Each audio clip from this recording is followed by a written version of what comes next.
Bizning xonadonimizda yaxshi gün bugün. Farzandimning nikah to'yi. Şu gelinimiz kız bo'lib gelsin.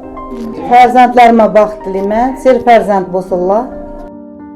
Yine bir gün Ziya Hanım'dan yaxshi gün. Oğluma baxt tilayman, gelin bilan ikkisine.